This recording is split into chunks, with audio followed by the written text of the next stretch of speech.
Mary Magdalene has been a muse throughout the centuries.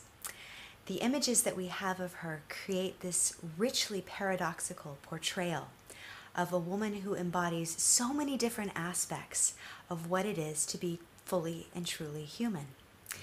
She's a towering figure in the New Testament. In fact, there are more descriptions of her in the New Testament than of any other woman, including Jesus' own mother. And yet the stories that have evolved over the centuries also have added so many other different elements to who this person is. We've had a wide array of stories and images, paintings that have depicted her as an outward spiritual leader, someone who goes and preaches and teaches and has a life of action in the world. And then we have these other collection of myths that have evolved of her as a deeply contemplative hermit, someone who's seeking profound inner truth in an inward way. She's also someone who throughout the centuries has embodied a yearning and a questing for the spiritual life. This idea of seeking transcendence has been something that has been such a part of her legend and mythology. And yet ironically, at the same time, she is the figure more than any other figure in the New Testament who embodies a sense of sensuality, of a physical existence, and who carries with her a connotation of a sexual life as well. We see that repeatedly in art throughout the centuries.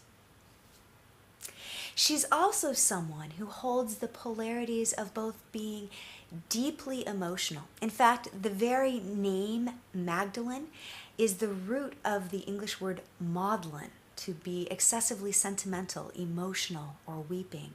And so in art throughout the centuries, tears are one of her symbols. And yet at the very same time, she's someone who has also developed as a figure who embodies learning and questing for the life of the mind. So in art museums throughout the world, you will also see Mary Magdalene in a deeply contemplative mode, poring over the pages of an open book.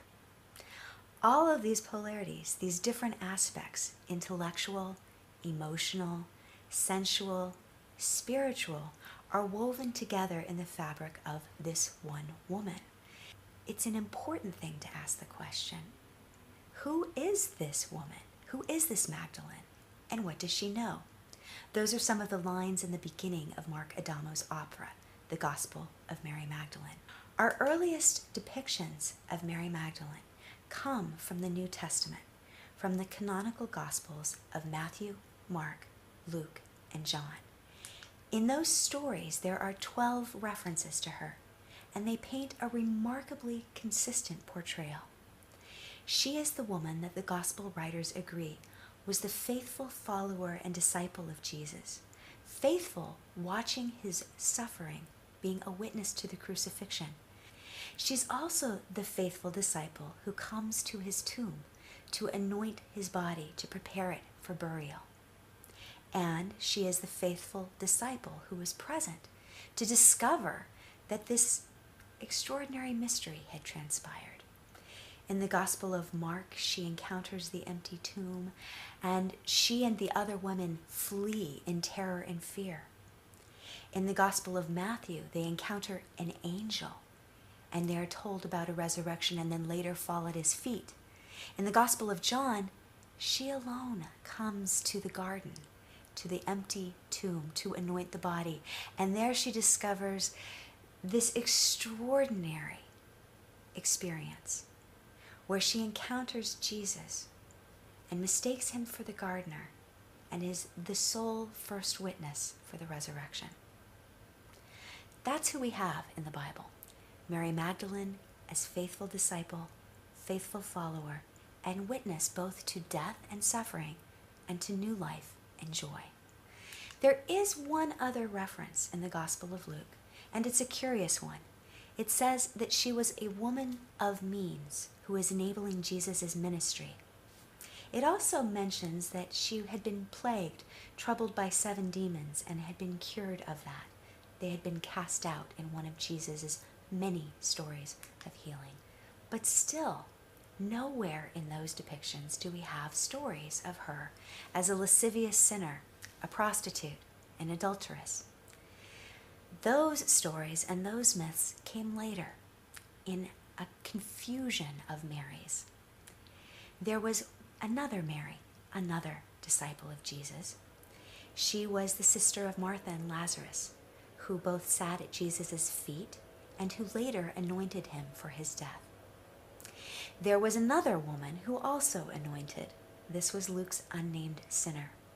And over the centuries, these three women, Mary Magdalene, Mary of Bethany, and the unnamed sinner of the Gospel of Luke, all became confused in the popular imagination. They also became confused with a real-life penitent sinner, Mary of Egypt. Now, she's an extraordinarily interesting figure, and she really was a real-life penitent prostitute. By the 6th century, all of these women had been muddled about in the public imagination. And in a 6th century Easter sermon by Pope Gregory, he declared that Mary of Bethany, Mary Magdalene, Luke's unnamed sinner were all one and the same women. And from that moment on, for 1400 years, we've had in the West this idea of Mary Magdalene being caught up somehow with sexual sin. In the East, that was never the case. She is known as the apostle to the apostles. She's revered for being the faithful follower of Jesus, the witness.